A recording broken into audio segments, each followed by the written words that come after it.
nome de Deus, declaro aberta a sessão. Solicito da comissão do plenário leitura da ata da sessão anterior. Ata da 40ª sessão ordinária do Tribunal de Contas do Estado de Alagoas.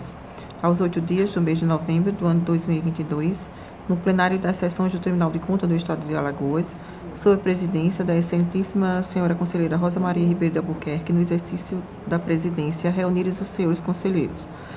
Conselheira Maria Cleide Costa Bezerra, conselheiro Anselmo Roberto de Almeida Brito, conselheiro Rodrigo Siqueira Cavalcante, conselheiro substituto Alberto Pires Alves de Abreu, conselheiro substituto Sérgio Ricardo Maciel, conselheira substituta Ana Raquel Ribeiro Sampaio Calheiros. O Ministério Público de Contas esteve presente, representado pela doutora procuradora Estela de Barros Lima Melo Cavalcante. Havendo número para deliberar, a excelentíssima senhora presidente declarou em nome de Deus aberta a sessão, solicitando a leitura da ata da sessão anterior que foi aprovada. Na hora do expediente, a excelentíssima senhora presidente registrou a presença no pleno dos estudantes do curso de Direito da Faculdade Estácio de Alagoas, desejando boas-vindas e agradecendo a presença de todos. Em seguida, passou a palavra para o diretor da Escola de Contas, conselheiro Rodrigo Siqueira Cavalcante. O mesmo desejou boas-vindas aos estudantes, agradeceu ao doutor procurador Ricardo Schneider Rodrigues e toda a equipe da Escola de Contas. Facultada a palavra, novamente quem quisesse fazer uso, passou para a ordem do dia. Relatora, conselheira Maria Cleide Costa Bezerra, TC 12.416/2011, descumprimento de obrigações, aprovado acordo 137. Relator, conselheiro Anselmo Roberto de Almeida Brito, TC 17.820/2011, devolução do voto visto ao senhor conselheiro originário Rodrigues Siqueira Cavalcante. Vencedor, conselheiro Anselmo Roberto de Almeida Brito, aprovado acordo 138. TC 14.066/2014, retirado de pauta. TC 5.064/2007, prestação de contas de governo, solicitado vista pela senhora conselheira Rosa Maria Ribeiro de Albuquerque. Relator, conselheiro substituto Alberto Pires Alves de Abreu, TC 6762/2017, retirado de pauta. Nesse momento, a excelentíssima senhora presidente passa a presidência para a senhora conselheira Maria Cleide Costa Bezerra, que, assumindo a presidência, continua a ordem do dia. Relatora, conselheira Rosa Maria Ribeiro de Albuquerque, TC 5397/2016, descumprimento de obrigações, aprovado acordo 139. TC 11.101/2017, descumprimento de obrigações, aprovado acordo 140. TC 10.531/2014, descumprimento de obrigações, aprovado acordo 141. TC 10.999/2017 e TC 14.643/2015, retirados de pauta. Não havendo mais processo a relatar, a excelentíssima senhora presidente facultou a palavra. Não havendo quem quisesse fazer uso, em nome de Deus, encerrou a sessão, convocando-se para a próxima no horário regimental. Pode dar problema, melhor esperar o quórum.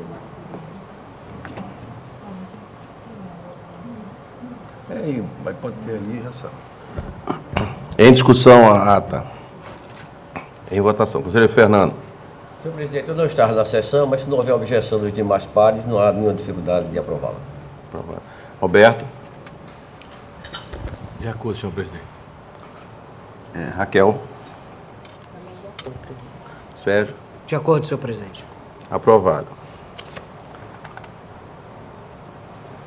Eu queria passar a mão dos conselheiros e dos conselheiros que hoje não estão aqui, que fosse distribuído o Tribunal de Contas do município, do Estado, dá uma olhada, do Pará. Do Estado do Pará, está completando também 75 anos e mandou uma lembrança, umas medalhas, e eu queria que distribuísse para os conselheiros aqui e aqueles dos gabinetes que estiverem presentes, Linaldo e tal, que possa receber isso para entregar para as conselheiras. Você, por gentileza, faça essa distribuição.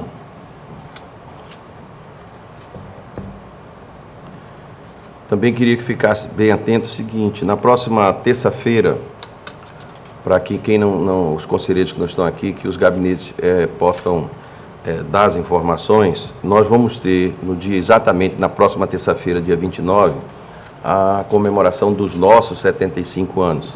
É uma festa mais ou menos, a gente quer lembrar, mas uma festa interna, não vai ter grandes, vamos dizer assim, não tem grandes repercussões em termos externos. Vamos receber 3 conselheiros que estão vindo, um do Rio de Janeiro e 2 de Minas Gerais e um do Tocantins. Mas seria exatamente na terça-feira, no dia da nossa sessão. Então, nós vamos fazer abrir nossa sessão ordinária e logo após a gente encerra. Eu acho que a gente não deveria fazer pauta para a semana que vem, e aí a gente vai ter a abertura de uma sessão especial para que a gente possa receber. Nós vamos, alguns funcionários vão ser contemplados com a medalha do mérito do tribunal e esses 3 conselheiros que virão de fora. Então, só para que a gente possa, a semana que vem, ter esse encaminhamento. E essa sessão, ela será lá no auditório, para que a gente possa receber todos os servidores, todos os funcionários aqui da casa e que a gente possa ter, pelo menos passar e lembrar dos 75 anos do tribunal. Então, eu queria colocar isso da sessão com relação aos acontecimentos que nós vamos ter na próxima sessão. Quero também agradecer a presença da turma do curso de Direito da Faculdade do SESMAC, está aqui conosco. Teremos uma palestra sua. Teremos uma palestra da doutora Estela. Já foi a palestra, então aqui a gente está só, na verdade, recebendo vocês, dizer que o tribunal se sente honrado com a presença de todos. A gente quer, na verdade, essa integração e essa interação com as universidades, com todas as escolas. A gente teve também um programa com relação às escolas do 2º grau. É importante que a sociedade se aproxime cada vez mais do nosso tribunal, ou dos órgãos de controle como um todo, para que a gente possa passar para a sociedade a finalidade do Tribunal de Contas, que às vezes a gente tem certeza, através disso, de estatística, que a sociedade talvez não tenha o conhecimento, e volto a dizer, como disse anteriormente, em outras oportunidades, que não é nem a sociedade, que o problema é que não tem a obrigação de saber quais são as atividades e como o tribunal funciona. O próprio tribunal, na verdade, é que falta uma forma de comunicação. Claro que ano a ano a gente vem melhorando isso, os tribunais do Brasil como um todo, e essa aproximação a gente viu que é o melhor caminho. É o melhor caminho porque vocês são o presente e o futuro com relação à nossa sociedade brasileira, e esse assunto ele passa a ser até um assunto acadêmico de vocês, no sentido dentro da própria universidade, em casa, com os amigos, e essa possibilidade que nós temos. Então, estamos tendo hoje de vocês fazerem essa visita, é muito importante para o tribunal, tenho certeza disso, e que vocês possam ter o melhor proveito possível. A doutora Lídia, todo o pessoal envolvido estão de parabéns. Eu acho que esse é o caminho.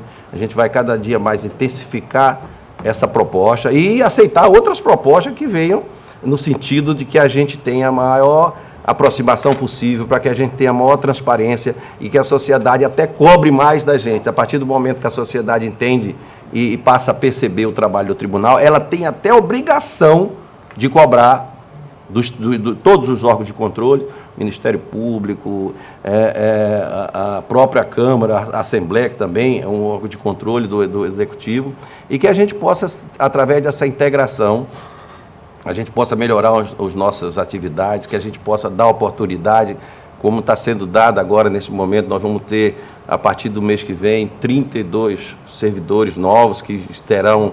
O resultado do concurso será dos 32 aprovados, sairá no dia 30.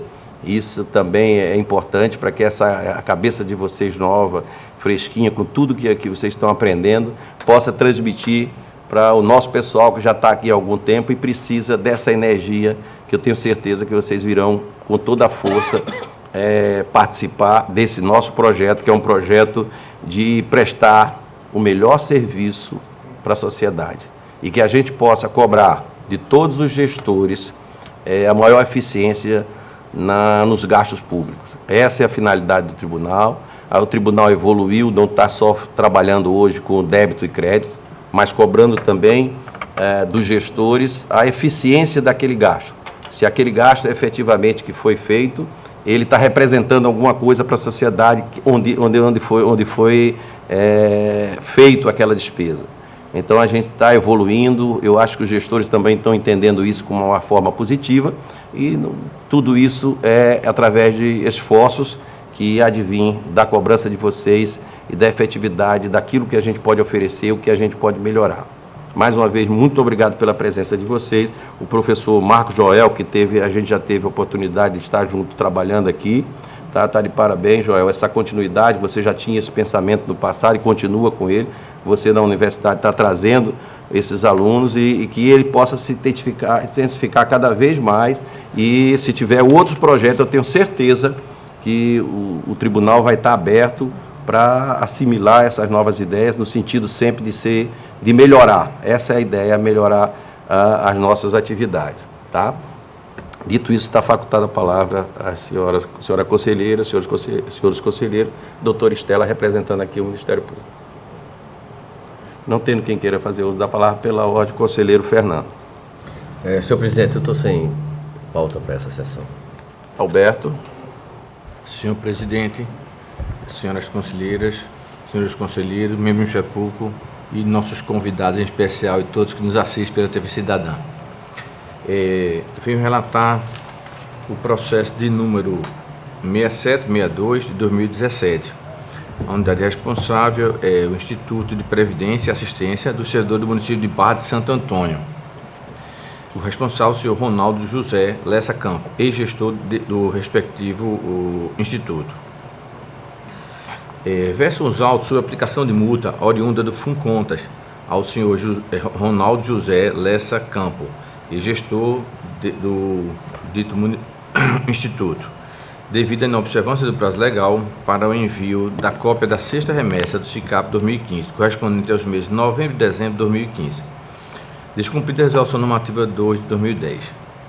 Em razão do não envio da respectiva remessa do SICAP em tempo hábil, o gestor foi devidamente notificado por meio do ofício 486/2017 FUNCONTAS, constante se observa do AR, datado de 24 de maio de 2017, para que, em observância aos princípios da ampla defesa do contraditório, apresentasse manifestação sobre os fatos descritos no prazo de 5 dias. O gestor apresentou defesa prévia, alegando não ser o responsável, apresentando documentos comprobatórios. O Ministério Público de Contas opinou, no seu parecer 752/2018, pelo não acolhimento da defesa prévia, com consequente aplicação da sanção pecuniária correspondente, por não comprovar as alegações. O Pleno desta Corte decidiu, em 15 de maio de 2018, através do Acórdão 779/2018, publicado no DOE em 16 de 5 de 2018, pela aplicação de multa no valor de R$ 2.429, uma vez que a defesa, a manifestação do gestor, não foi acolhida. Contudo, após prolação do acórdão referente à combinação da penalidade pecuniária, o FUNCONTAS juntou aos autos relatório retirado do sistema SICAP Auditor, no qual informa, através do despacho número 2122 de 2022, que o gestor não era o responsável à época da obrigação. Assim, após análise, o Parquet de Contas, por meio de seu parecer 3350/2022, opinou pela anulação da multa aplicada indevidamente. Assim, vejamos, ante o exposto, o Ministério Público de Contas opina pelo conhecimento e provimento do recurso de reconsideração com a reforma da decisão e também pela pressão punitiva. Os presentes autos foram encaminhados a ex-conselheiro substituto, gabinete em situação de vacância, em razão da nova conformação de relatorias. É o relator, senhor presidente. Doutora Estela. Parecer 3350/2022, referido já pelo conselheiro Alberto, é no sentido do provimento do pedido de reconsideração, uma vez que ficou comprovado que o gestor não era o responsável à época do vencimento da obrigação, e ainda pelo reconhecimento da prescrição, não se justificando a abertura de um novo processo contra o gestor responsável à época. Conselheiro Alberto. Senhor presidente, continuando, em preliminar da competência, o tribunal peço vênia para pular, que é clara a competência desta Corte de Contas, e da admissibilidade. Em preliminar, ressalta-se que o gestor é parte legítima para interpor a defesa, conforme prescreve o artigo 214 do regimento interno, e foi feita tempestivamente. Assim, seus requisitos foram cumpridos. Eu vou ser breve em relação à questão. O cerne da questão está sob apreciação da defesa prévia. A defesa prévia, protocolada em 1 de maio de 2017, que antecedeu ao acórdão sancionador, acostou cópia de documento da Diretoria de Tecnologia da Informação, onde comprova não ser o gestor responsável junto a esta Corte no período relativo ao sancionamento. Contudo, tal documento não foi considerado no parecer ministerial, pois este conclui que o gestor não apresentou comprovação de suas alegações. Sendo assim, o Pleno desta Corte concluiu pelo seu sancionamento. A partir de provocação do FUNCONTAS, em 14 de julho de 2022, onde informa que o gestor não era o responsável pela obrigação acessória junto a esta Corte, foi solicitada nova apreciação ao MPC, que conclui pela procedência, recebendo como recurso de reconsideração. Constata-se assim que, apesar do gestor ter apresentado defesa prévia tempestiva, esta não foi apreciada na sua inteireza, acarretando nulidade da sanção por descumprimento de direito fundamental constitucional, que seja o contraditório e ampla defesa. Assim, ante o exposto, deve o referido processo ser anulado, pois tornou-se inválido de nulidade absoluta por violação ao princípio fundamental constitucional do devido processo legal e os seus corolários. Dessa forma, eu voto no sentido de que esta Corte reconheça a nulidade da decisão proferida em razão da violação ao princípio do devido processo legal e ampla defesa e contraditório, declarar a extinção do processo 6762 de 2017 FUNCONTAS com análise de mérito, arquivando com base também na incidência da prescrição da ciência com cópia dessa decisão, caso Vossas Excelências assim entendam, ao gestor, senhor Ronaldo José Lessa Campo, determinar o FUNCONTAS que realize o seu arquivamento e publicidade para o fim de direito. É como eu voto, senhor presidente, senhoras conselheiras e senhores conselheiros. Em discussão, o processo relatado pelo conselheiro Alberto. Em votação, conselheiro Anselmo. Senhor presidente, tendo em vista não justificar a continuidade e existência do processo em apreso e a impossibilidade de se reverter ao potencial responsável, acompanho o todo relator. Ok. Conselheiro Fernando. Acompanho o relator, senhor presidente. Raquel. Também acompanho o relator, senhor presidente. Conselheiro Sérgio. O relator, senhor presidente. Aprovado. Senhor presidente, encerro minha pauta, só esse processo. Pela ordem, conselheiro Anselmo. Quer deixar para o final? Posso? Não, porque você não estava aí, passou o Fernando, não tem processo, ele tinha.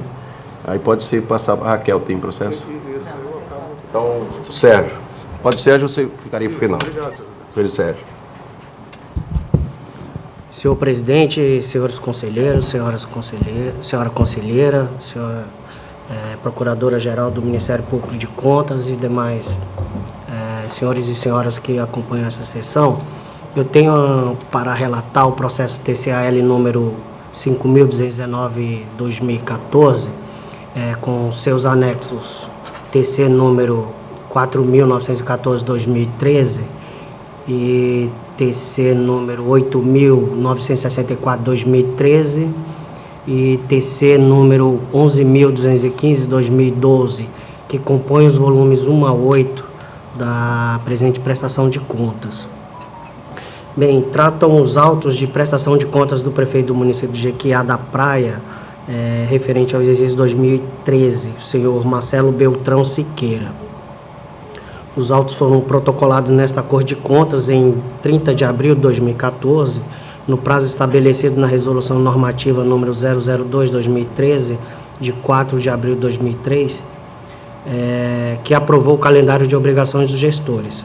Eu registro aqui que compõe os autos o balanço anual consolidado do município de Jequiá da Praia, referente ao exercício 2013, cópia da Lei Orçamentária Anual número 144/2012, cópia da Lei de Diretrizes Orçamentárias número 173/2013, cópia do Plano Plurianual número 174/2013, declaração de publicação dos relatórios de gestão fiscal referentes aos primeiro, segundo e terceiro quadrimestres, declaração de publicação dos relatórios resumidos de execução orçamentária referentes aos primeiro, segundo, terceiro, quarto, quinto e sexto bimestres, quadro demonstrativo dos créditos suplementares e especiais, cópia do parecer do controle interno, relação dos precatórios pagos no exercício, relação de repasses do 10º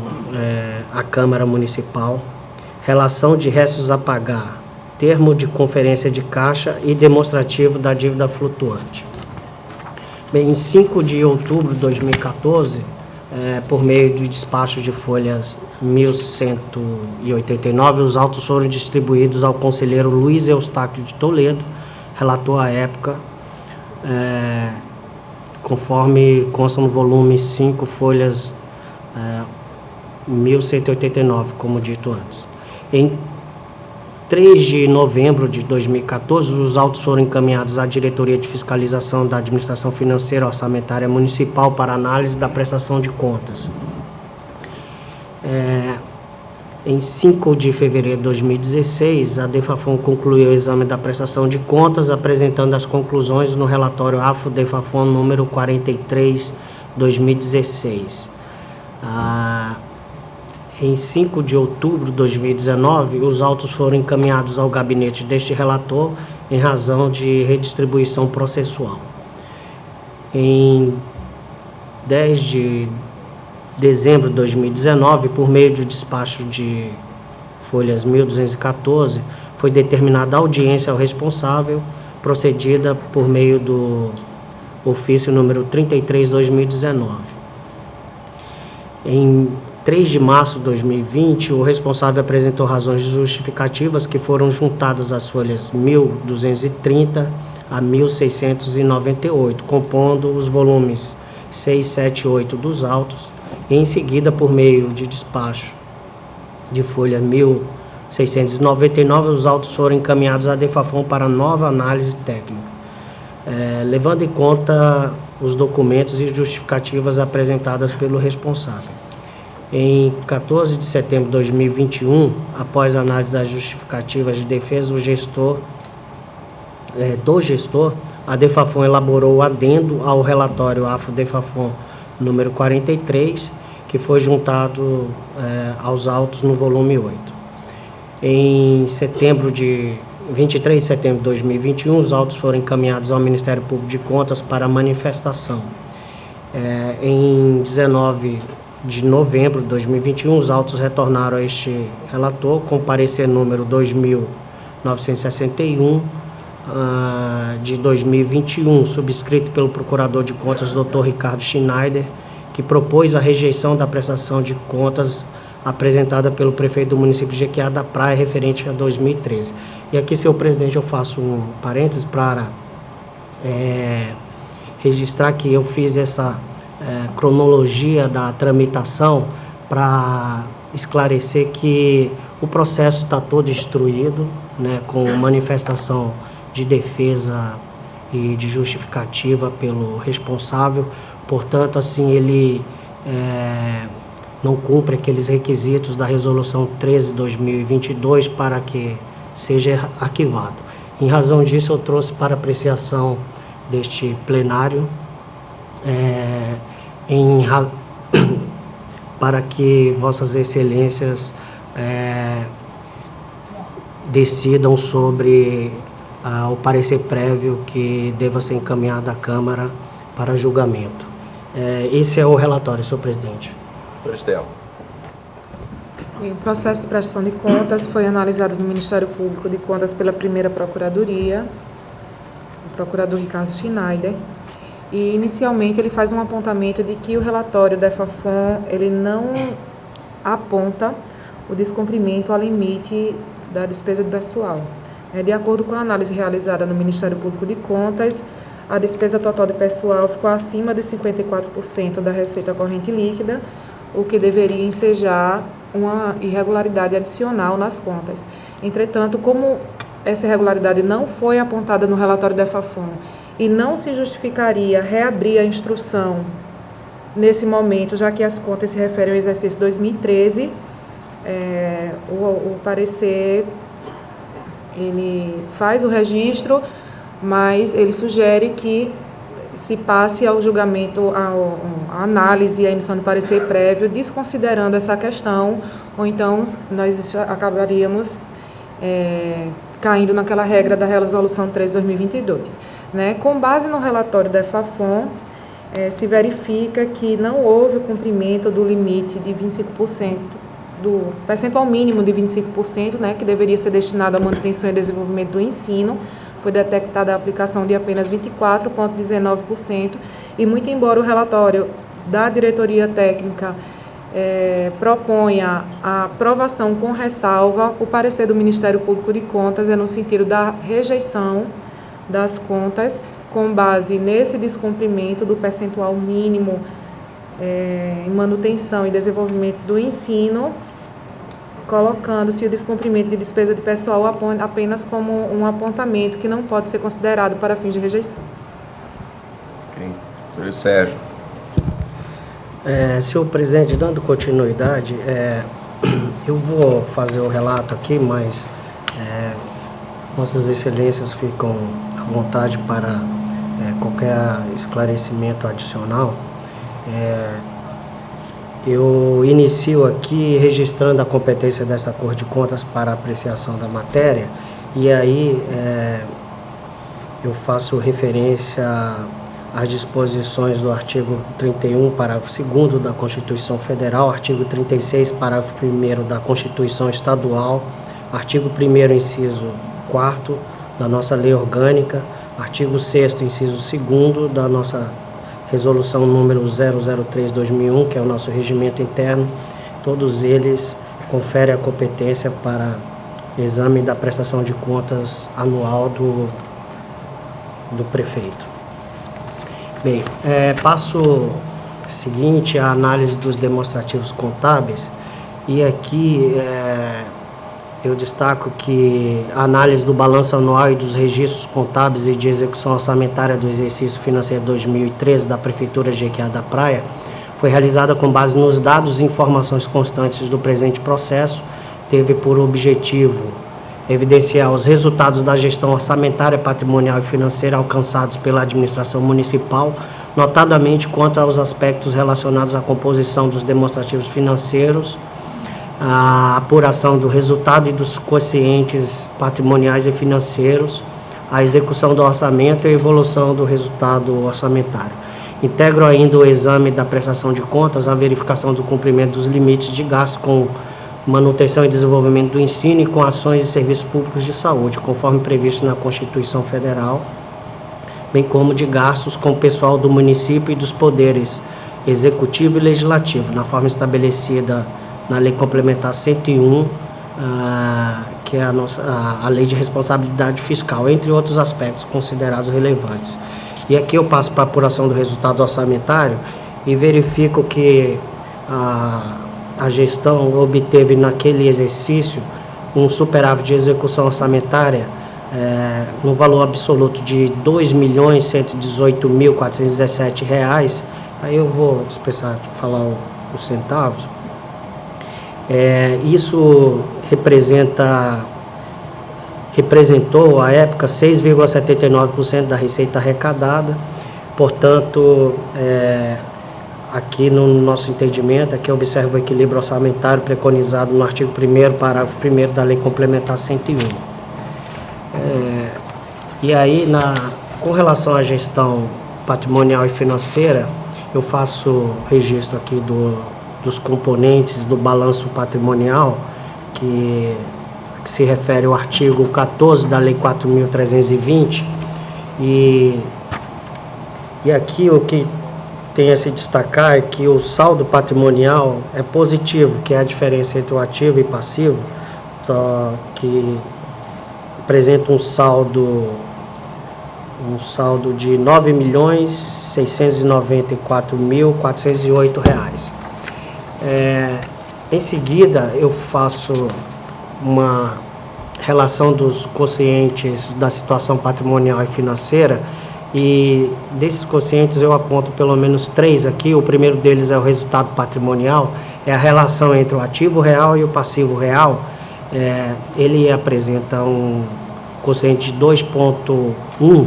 Isso significa que o ideal, né, assim, é que esse quociente seja superior a 1, porque vai significar que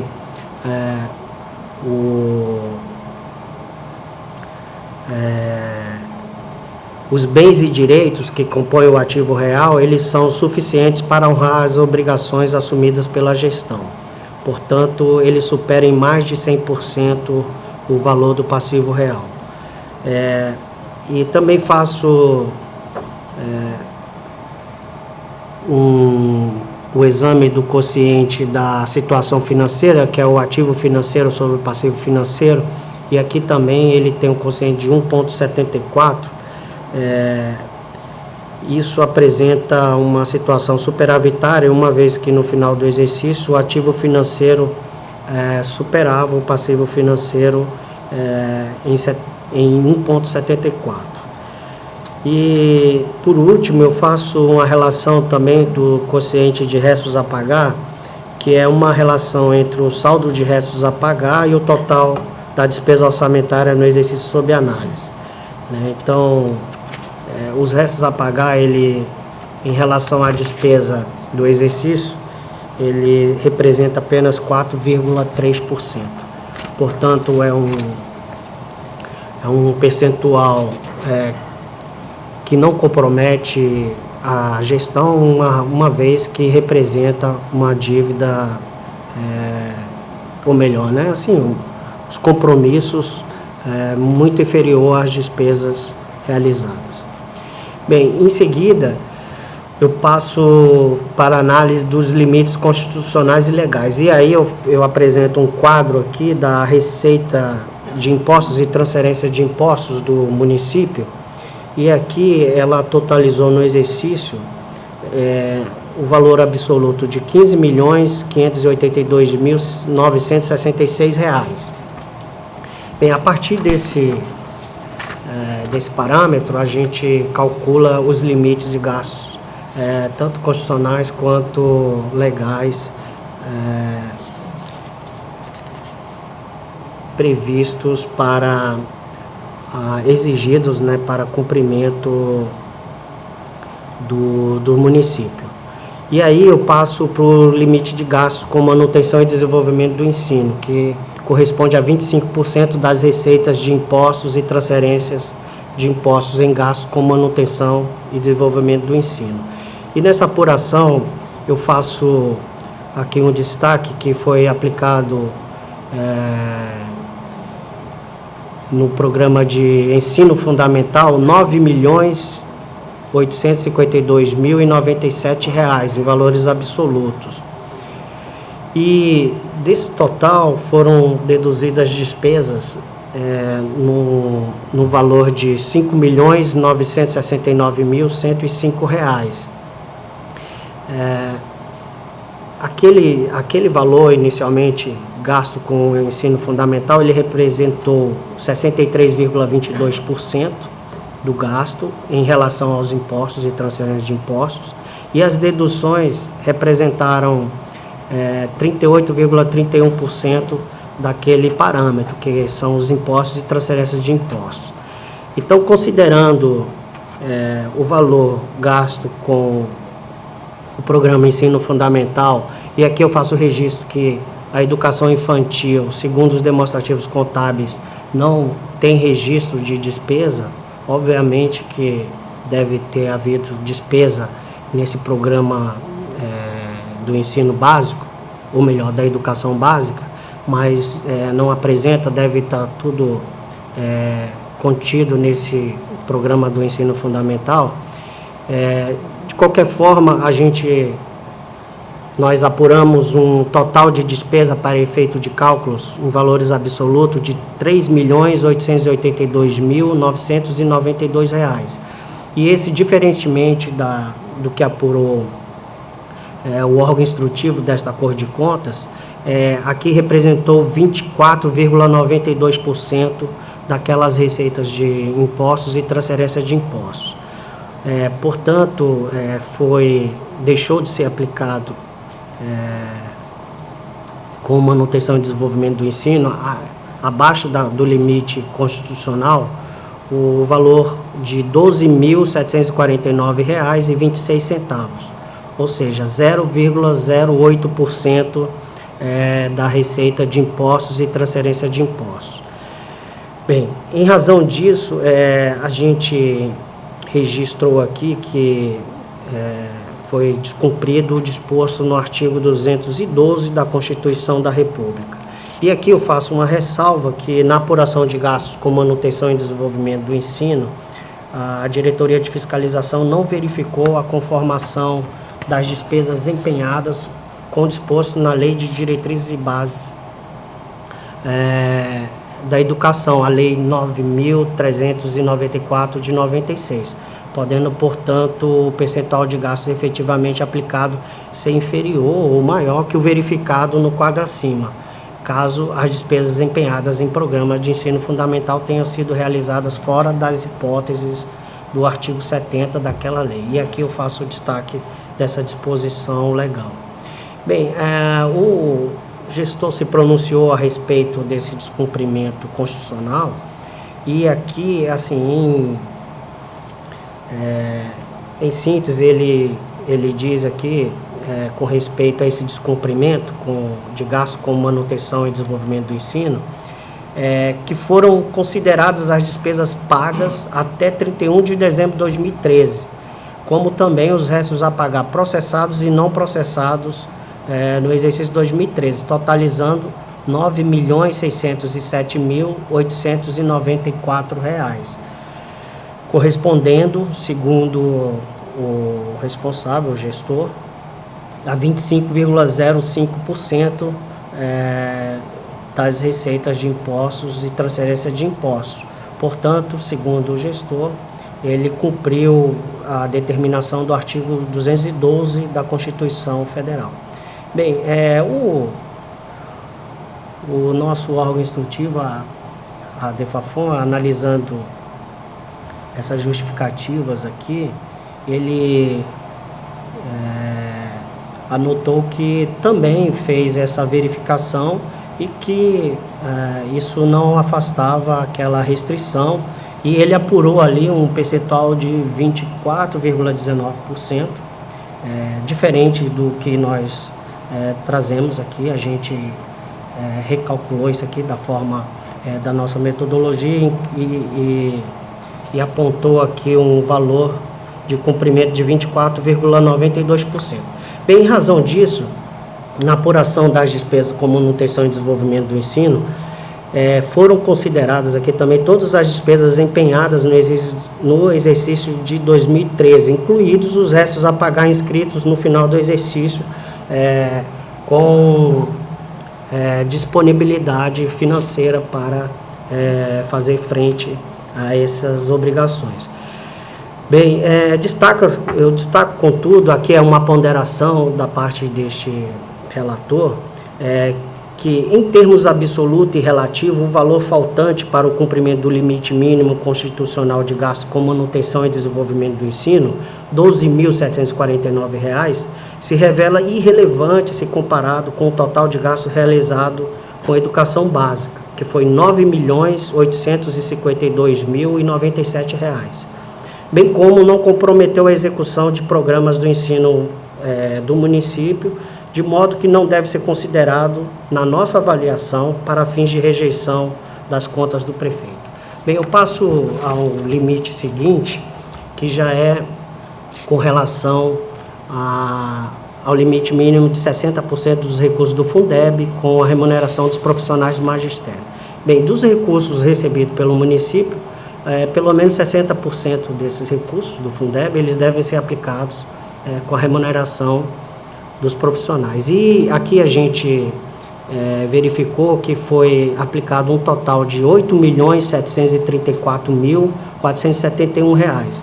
E considerando que 60% desses recursos corresponde a 5.240.682, a gente verificou um total de gasto com profissionais do magistério naquele exercício de R$ 5.370.945.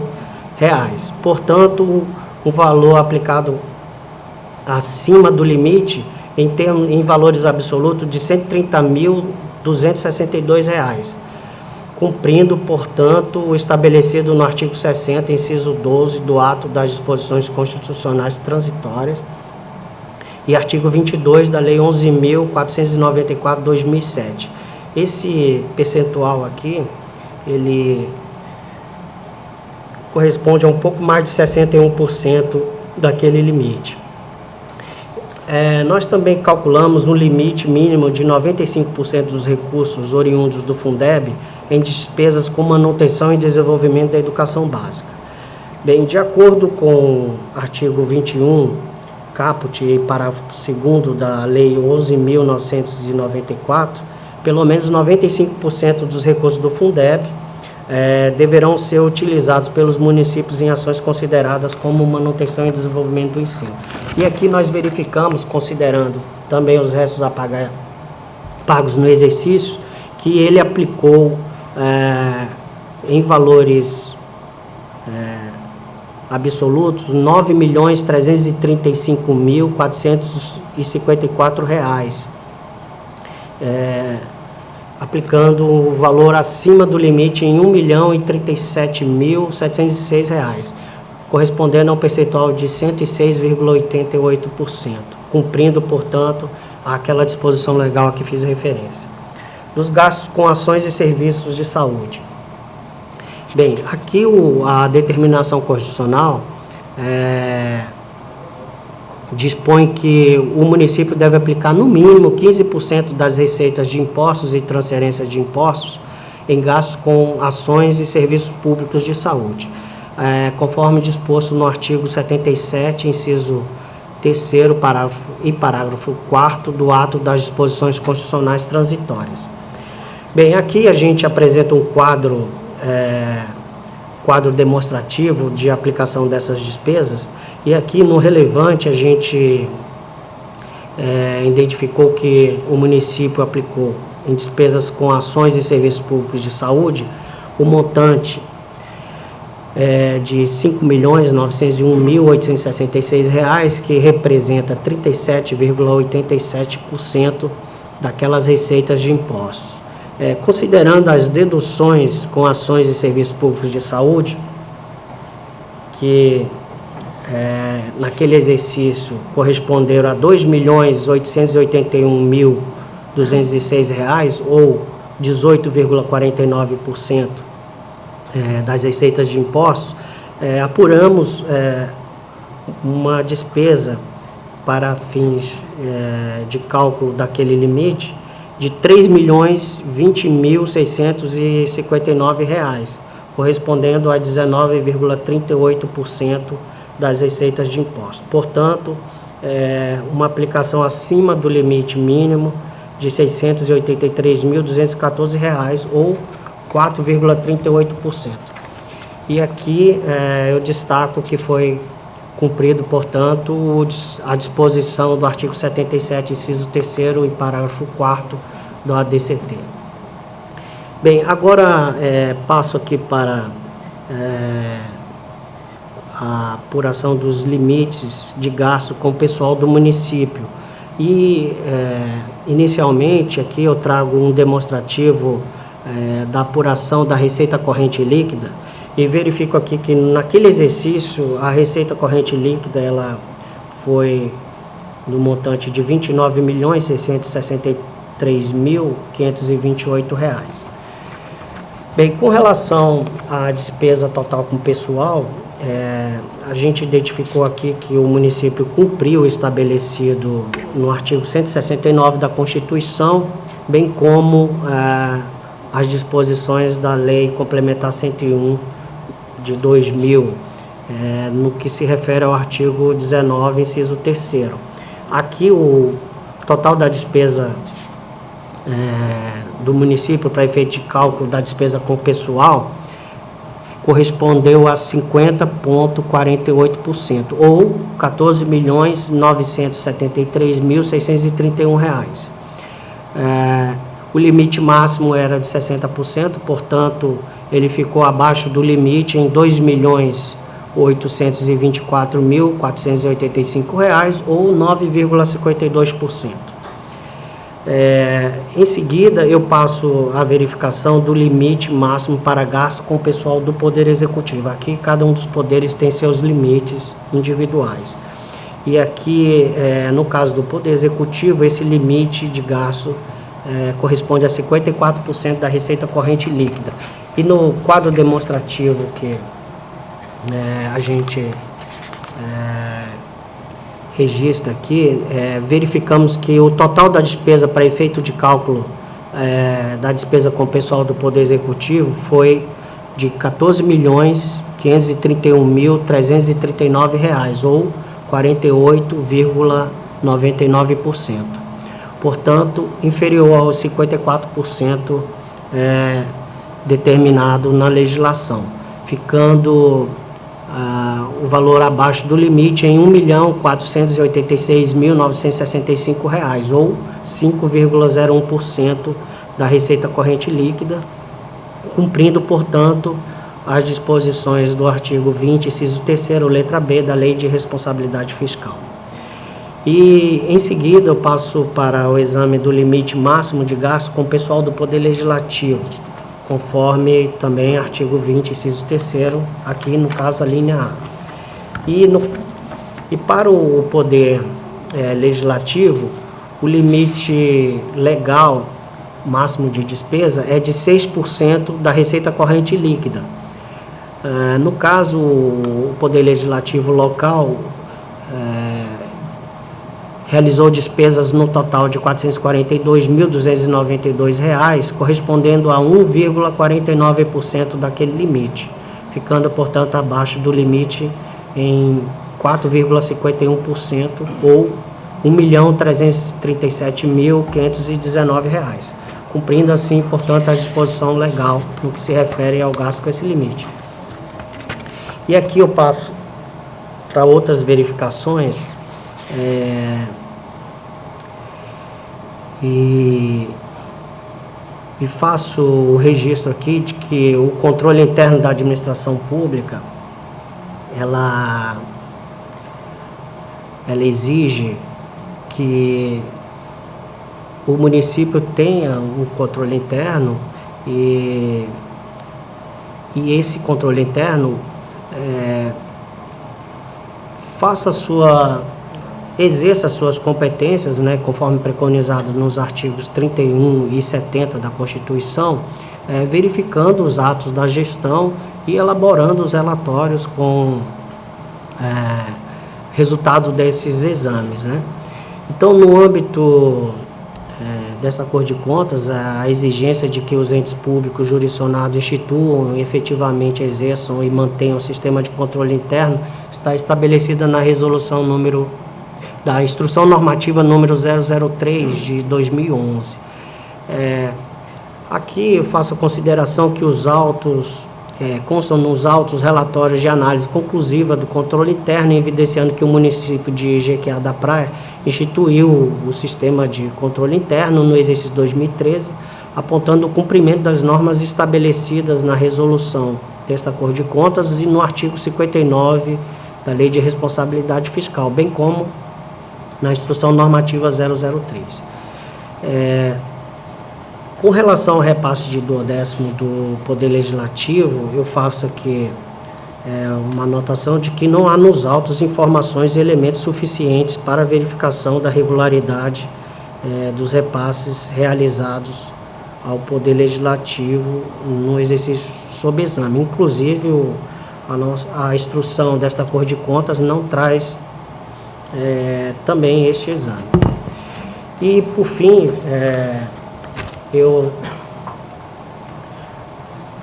trago também um quadro síntese dos cumprimentos dos limites e dos resultados orçamentários. Isso que eu já tratei aqui, eu acho dispensável falar novamente, mas se Vossas Excelências tiverem dúvida, eu posso recorrer a eles. E, da conclusão, eu ressalto que, à vista do exame da prestação de contas do prefeito do município de Jequiá, referente ao exercício 2013, notadamente dos dados e informações constantes do balanço, foram constatadas ainda as seguintes irregularidades, né? A irregularidade de natureza constitucional, que é o descumprimento do gasto com manutenção e desenvolvimento do ensino, equivalente a 24,92%, ficando, portanto, abaixo do limite de 25%, descumprindo, portanto, o disposto no artigo 212 da Constituição Federal. E aqui eu fiz aquela ponderação de que no meu entendimento, isso não é razão para a rejeição dessas contas. Também eu trato da irregularidade de natureza legal e regulamentar, e aqui eu aponto que o gestor não encaminhou no prazo os relatórios resumidos de execução orçamentária, nem os relatórios de gestão fiscal, portanto, descumprindo a resolução dessa Corte de Contas, que exige o envio, né? Essa aí está na resolução número 002/2013, resolução normativa. E em seguida, eu passo para a proposta de volta, com amparo na competência conferida tanto na Constituição Federal quanto na Constituição Estadual, na nossa lei orgânica e no regimento interno. E aqui eu aponto as disposições normativas que amparam essa competência, como falei no início dessa relatoria. E aqui eu proponho a este plenário do Tribunal de Contas do Estado de Alagoas adote a seguinte decisão: conhecer das irregularidades e inconsistências apontadas no relatório AFO-DEFAFON número 43/2016, referente à prestação de contas do prefeito do município de Jequiá da Praia, relativa a 2013, emitir parecer prévio pela aprovação das contas do prefeito municipal relativa ao exercício 2013 de responsabilidade do senhor Marcelo Beltrão Siqueira, recomendar ao gestor da Prefeitura Municipal de Jequiá da Praia observar a aplicação do limite mínimo constitucional de gasto exigido com manutenção e desenvolvimento do ensino, conforme determinado no artigo 212, observar a resolução normativa número 002/2013 deste Tribunal de Contas, no que se refere à exigência do envio dos relatórios resumidos de execução orçamentária e dos relatórios de gestão fiscal. E, por fim, determinar ao presidente da Câmara Municipal de Jequiá da Praia que seja o Tribunal de Contas comunicado do resultado do julgamento das contas anuais em questão, na forma prevista no artigo 160 do nosso regimento interno. É como propõe o voto, senhor presidente, também por dar ciência dessa decisão ao responsável, o senhor Marcelo Beltrão Siqueira, prefeito do município de Jequiá da Praia, no exercício 2013. Em discussão. Em discussão.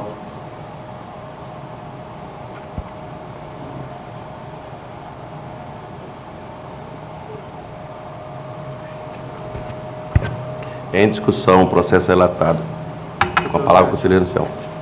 Excelência, gostaria de saber do relator, fazer duas perguntas. Já é da nossa tradicional discordância a respeito do... Foi considerado como cálculo, como valores por limite, senhor conselheiro, da educação, os gastos administrativos com a Secretaria da Educação? Já lhe respondo, senhor conselheiro, só um momento.